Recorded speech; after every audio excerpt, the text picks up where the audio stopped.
विधानसभा चुनाव से ऐन पहले लाख कोशिशों के बाद भी बीजेपी के भीतर के झगड़े खत्म नहीं हो रहे हैं। पार्टी की तकरार लगातार तीखी हो रही है।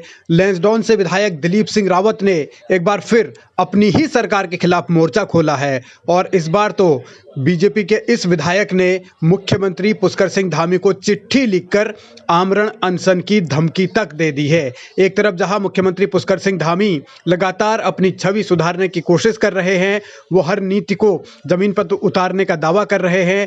बच्चों को टैबलेट बांटकर भी उन्होंने वाहवाही बटोरने की कोशिश की और ये भरोसा जताने की कोशिश की कि सरकार आवाम के साथ खड़ी है, हर तबके के साथ खड़ी है। लेकिन भारतीय जनता पार्टी के विधायक दिलीप सिंह रावत ने एक चिट्ठी लिखकर ये कहा है कि अगर 3 दिन के भीतर उनकी मांगें पूरी नहीं की गई तो वो विधानसभा के बाहर आमरण अनशन शुरू कर देंगे, यानी अनशन तब तक खत्म नहीं करेंगे जब तक मर नहीं जाते। ये नाराजगी हरक सिंह रावत को लेकर है, हरक सिंह रावत के ही दोनों विभागों से जुड़े मामले को लेकर है।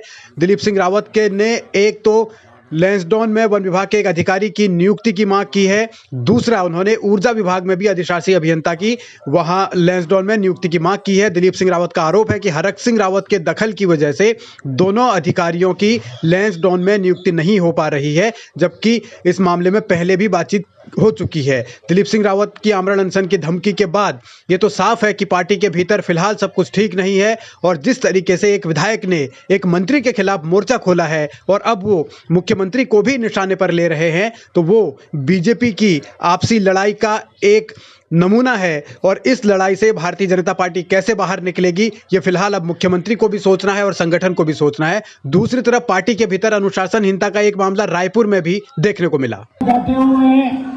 भैया इनको लेकर कौन आया है? अरे इनको लेकर कौन आया? उसको बुलाओ जरा, कौन लेकर आया इनको? साकेत वाल्मीकि जी, अनुशासन नहीं मालूम है क्या पार्टी का? रखते हुए इनको सबको पीछे बैठाएंगे आप लोग। कौन लेकर आया इनको? साकेत जी आराम से रहिएगा। कार्तिक जरा व्यवस्था बनाने में सहयोग करें, आप पीछे जाकर। बंधु आज जब मैं रायपुर में बीजेपी कार्यकर्ताओं ने प्रभारी के सामने नारेबाजी की तो प्रभारी बिदक गए और उन्होंने मंच से ही फटकार लगा दी। लेकिन सवाल यह है कि अनुशासन का पाठ पढ़ाने वाली भारतीय जनता पार्टी में बार बार ये अनुशासनहीनता हो क्यों रही है? एक विधायक को आखिर क्यों बार बार मुख्यमंत्री को खत लिखना पड़ रहा है? क्यों एक जनप्रतिनिधि की आवाज सरकार नहीं सुन रही है? वो भी सत्ता पक्ष का ही विधायक, उसकी ही बातें क्यों नहीं मानी जा रही है? आखिर क्यों एक विधायक को मंत्री के खिलाफ आवाज उठानी पड़ रही है और क्यों मुख्यमंत्री तक को भी उन्हें कटघरे में खड़ा करना पड़ रहा है? सवाल यह कि क्या बीजेपी के भीतर सिर्फ टिकट के मसले पर यह संग्राम है या फिर इसके पीछे कहानी कुछ और है? यह अब चुनाव के वक्त क्या होगा, यह गंभीर सवाल बना हुआ है।